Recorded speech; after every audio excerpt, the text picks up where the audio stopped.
여러분 안녕하세요. 진학사 심지연입니다. 안녕하세요. 홍성수입니다. 사실은 어제 6월 4일에 모의평가 6월 모의평가가 진행이 됐습니다. 그래서 우리 여러분들 같은 경우는 좀 지쳐 있을 것 같기도 한데요. 너무 무서운 거 아닌가요? 그런데 초반에 죄송하네요. 좀 진중하게 시작을 했었어야 네네. 했을까요? 그래서 하여튼 여러분들 너무 시험 보느라 고생 많았고요. 우선 시험에 대해서 좀 이야기를 나눠보려고 합니다. 사실 언론에서는 이번 시험이 다소 평이했다고도 얘기가 나오는데요. 사실 이제 시험 중에서 쉬운 시험은 없는 것 같아요. 네, 그렇죠. 또 실제로 댓글 반응을 보니까 우리 학생들은 좀 어려웠었다. 역대 시험 중에서도 어려웠었다. 근데 무슨 평이하냐? 이런 얘기도 있었는데요. 좀 자세히 그 전문가 관점에서는 이번 시험을 좀 어떻게 바라보는지 이야기를 나눠볼까 합니다. 우선 전체 총평이 좀 궁금하기는 하는데요. 전반적으로 시험 난이도 정말 평이했나요? 그러니까 저도 이제 학생들 커뮤니티 들어가 보면은 좀 어려웠다 이렇게 느끼는 학생들도 당연히 있는 것 같아요. 예. 근데 그거는 정말 시험이 아무리 쉽게 나와도 그런 반응 같은 것들은 좀 항상 나오는 편이라고 생각하고요. 다만 이제 보통 이제 언론이나 이런 데서 이제 나오는 어떤 평가 같은 것들은 보통 전년도 수능이랑 좀 비교 같은 걸 많이 하잖아요. 그렇죠. 그래서 국어 같은 경우에도 전년에 수능과 비교했을 땐 좀 평이했다. 수학도 그랬다. 영어도 그랬다. 수능과 네. 비교했다.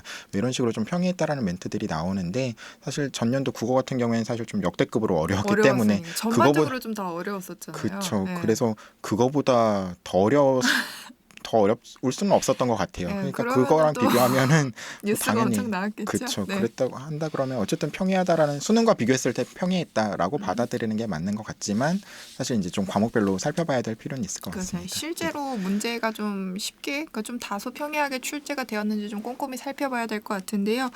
우선 국어 영역부터 살펴보도록 하겠습니다.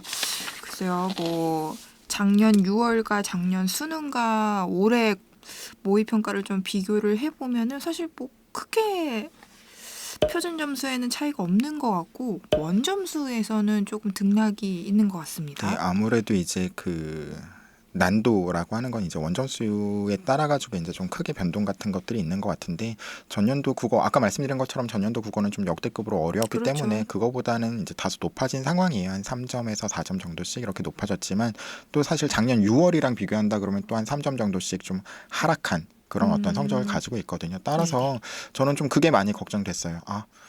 좀 평이하다 이런 멘트 같은 것들이 많이 나오는데 애들은 막상 자기 성적을 확인해 보니까 사실은 1등급 컷이 한 87, 88 이 정도라고 한다 그러면 90점이 안 돼도 1등급일 수 있는 건데 채점하고 나서는 내가 막 90점이 나왔어. 그런데 좀 그래서 잘 못 본 것 같아라는 느낌을 받았는데 평이했다. 언론에서는 이렇게 나온다 그러면 좀 굉장히 좌절할 수 있게 되잖아요. 그래서 그렇지 않다. 평이했다라는 평가는 수능과 비교했을 때 평이했다라는 거고 굉장히 어려웠던 수능과 비교했을 때 모의평가 그동안 나왔던 모의평가랑 비교했을 때 평이했다라고 평가할 수 있는 부분도 있는 것 같아요. 비문학 같은 것들에서 어떤 지문은 상당히 까다로운 것도 있었지만 좀 쉽게 풀리는 것도 있었고 문학 같은 것들을 오히려 조금 더 까다롭게 느끼는 친구들도 있었고 각자마다 까다롭게 여기는 영역은 조금 다르겠지만 그러니까 너무 이게 굉장히 평이했다, 쉬웠다 이렇게만 말할 수 있는 시험은 아닐 것 같다라는 생각이 듭니다. 네, 그럼 이어서 수학도 조금 살펴보도록 하겠습니다. 우선 수학 가 같은 경우에도 사실 작년 수능에 비해서는 원점수가 다소 낮아진 부분이 있기는 하지만 글쎄요, 모의평가 기준으로 했을 때는 되게 비슷한 수준을 좀 보인 것 같은데요. 그러니까 이런 것 같아요. 사실은 수학은 좀 국어 같은 경우에는 사실 지금 국어를 친 애들이 수능에서도 국어를 치를 거기 때문에 그 어떤 평가되는 어떤 집단의 그것들이 좀 달라지지 않겠지만 사실 수학 같은 경우에 특히나 수학 가 같은 경우에는 그렇진 않거든요. 그러니까 6월 시험을 보고 좀 6등급이 나왔다, 7등급이 나왔다 이러면 사실은 수학 나형으로 돌릴까 이런 고민을 하게 되는 친구들이 많고 그게 6월 시험뿐만 아니라 9월 시험이 끝나고 나서도 이탈하게 되는 경우도 있고 라고 한다 그러면 사실은 수학 가형이 지금은 이렇게 등급 컷이 형성됐지만 지금 약간 낮은 원점수를 가진 낮은 등급을 보이는 학생들은 나형으로 이탈할 가능성이 개연성이 크고 그렇다고 한다 그러면 상위권 학생들은 빠지지 않은 상태에서 하위권 하위권 학생들만 학생들만 빠졌다라고 한다 빠지니까. 그러면 사실은 똑같은 시험이 수능에서 똑같이 나왔다고 하더라도 등급 컷은 사실은 더 등급 컷을 가르는 원점수는 더 올라갈 수 있다. 그렇죠. 이렇게 받아들여야 상대적으로 될 것 본인의 같아요. 위치가 조금 떨어질 수 있을 것 같다는 그쵸, 생각이 네네. 들어요. 그러니까 뭐 등수는 똑같이 만약에 1000등이라고 하더라도 이제 그 퍼센트로 따지면 지금은 그게 4%였지만 수능 때는 5%, 6%일 수 있는 그렇죠. 거죠. 그렇기 표본이 때문에 이렇게 줄어드니까. 네네. 네네. 원점수만 가지고 생각하기는 조금 어려운 측면이 있을 것 같고 88점이라고 하면 이게 조금 전년도 수능은 92점이었으니까 조금 어려워진 건가라고 생각할 수 있지만 그렇게 받아들일 수는 없다라고 생각이 드는 것 같아요. 근데 오히려 그렇게 되면 수학 가형 학생들이 수학 나형으로 이동을 하게 되면은 나형 같은 경우에는 어떻게 될까요?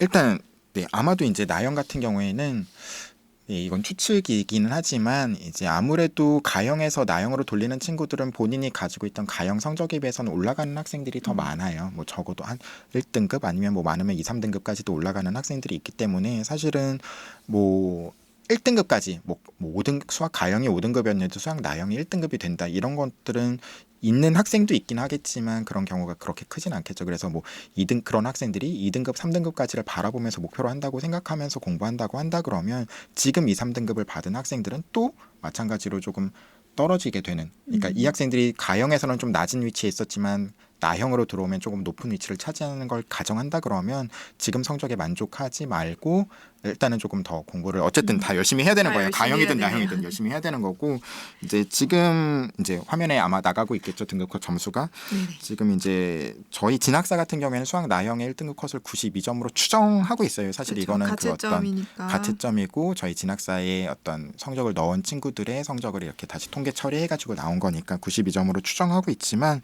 사실은 다른 영역들은 뭐 타 어떤 업체들이랑 그렇게 큰 차이가 나지 않습니다. 근데 수학 나형만큼은 다른 업체들은 뭐 88 혹은 뭐 89 이런 식으로 추정하고 있는 업체들이 더 많은 편이에요. 그래서 92점이라는 건 좀 다소 높을 수 있다. 그러니까 조금 낮아질 수 있다. 지금 보이는 점수보다는 실질점 나오고 한번 네네. 다시 한번 확인을 해봐야겠죠. 그런 것들을 생각해 볼 필요도 있을 것 같아요. 그러니까 너무 막 뭐 이 시험을 통해서 사실 6월 시험을 통해서 뭐 크게 기대하라 한다거나 아니면 크게 실망을 한다라기보다는 뭐 내가 앞으로 더 열심히 해야겠다 이런 생각을 가질 수 있으면 좋을 것 같아요. 네. 네네.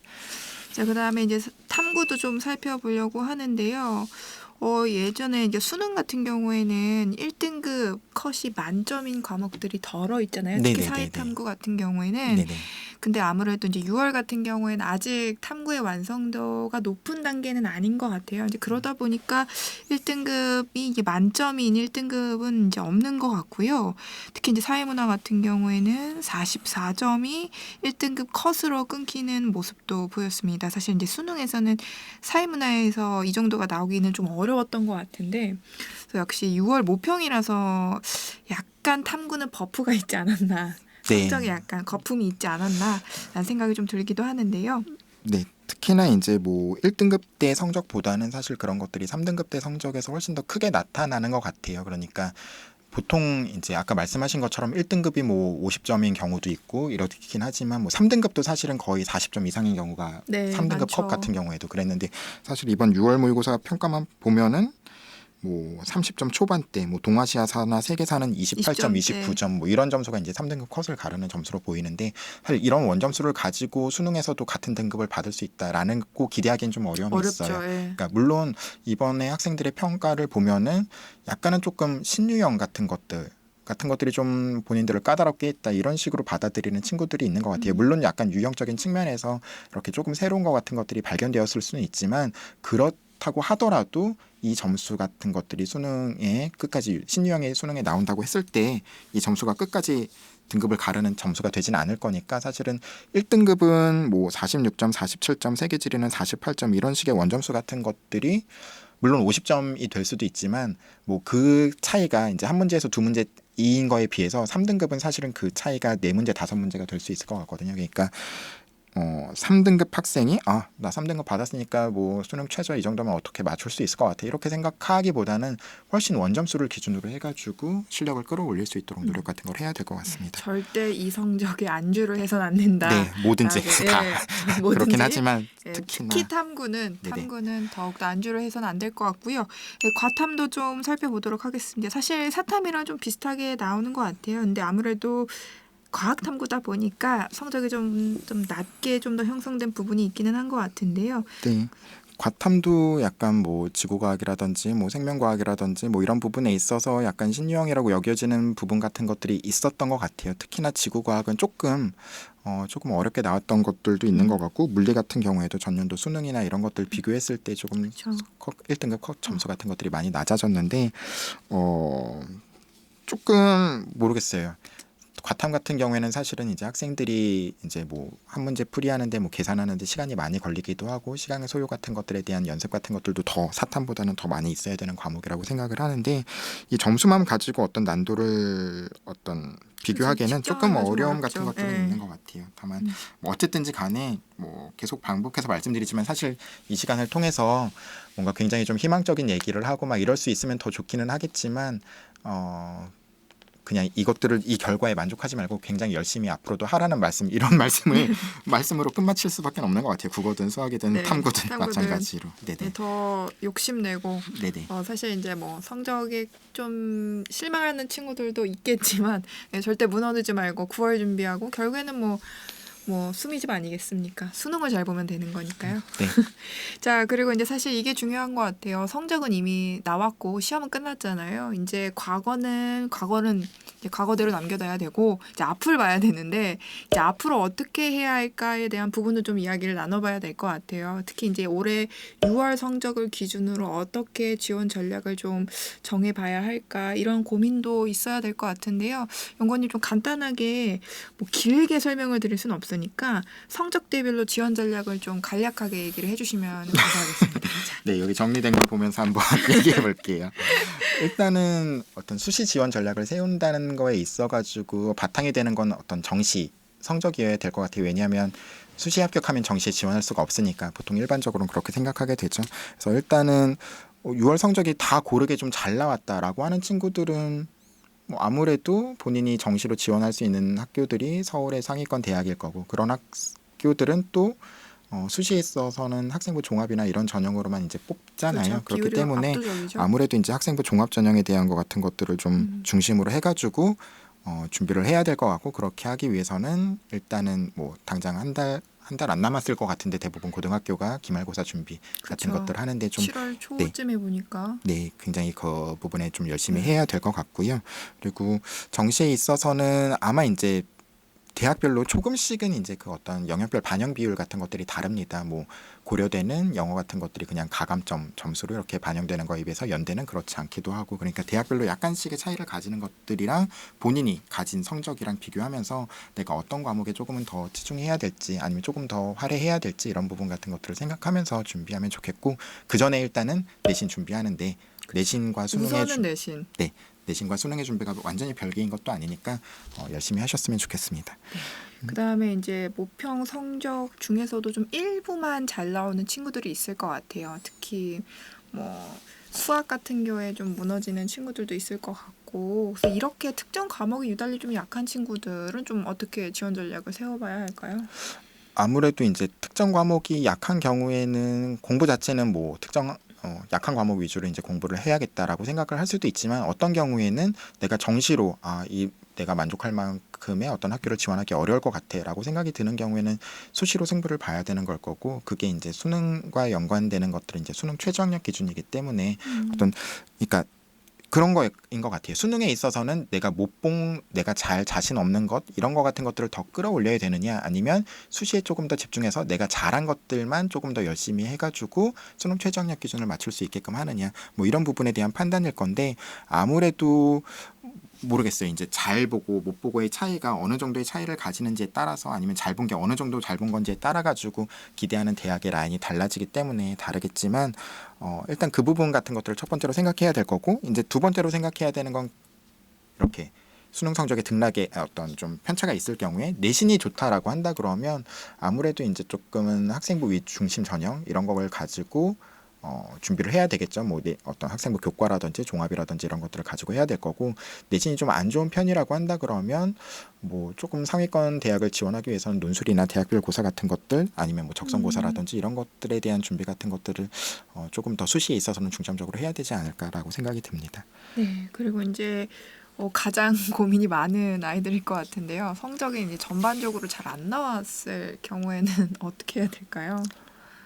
전반적으로 잘 안 나오는 경우에는 일단은 저는 왜 잘 안 나왔는지를 생각해 봐야 될 것 같아요. 뭐 어떤 지원 전략을 떠나가지고, 그러니까 내가 정말 공부를 열심히 했는데 뭐 긴장을 해서 시험 성적이 안 나왔을 수도 있고, 그렇다고 하면 그런 건 뭐 시험에 대한 연습 같은 걸 많이 해야 되는 걸 거고요. 아니면 뭐 시간이 부족해서 내가 다 풀 수 있지만, 시간만 넉넉하면 풀 수 있지만 시간이 부족해서 막 못 푼 문제가 많아서 성적이 안 났다고 하더라도 뭐 그런 경우에는 뭐 시험 연습을 통해 가지고 그런 거 같은 것들을 해결하려고 할 수 있을 거고, 어쩌면 내가 정말 좀 부족해 가지고 시험 성적이 좀 잘 안 나왔다라고 생각이 드는 친구들도 있다라고 한다 그러면, 그런 친구들은 제 생각에는 뭐 전 과목을 다 열심히 공부해 가지고 다 잘 끌어올려야지, 사실 지금 시험이 5개월 정도 남은 입장에서 그렇게 하기란 사실 어려움이 있을 것 그렇죠. 같거든요. 그래서 뭐 그런 친구들이 바라는 대학 같은 경우, 바라는 대학이 뭐 학생마다 다르긴 하겠지만 내가 현실적으로 지원할 수 있는 대학이 어떤 식으로 수능을 반영하는지 확인하고 나서,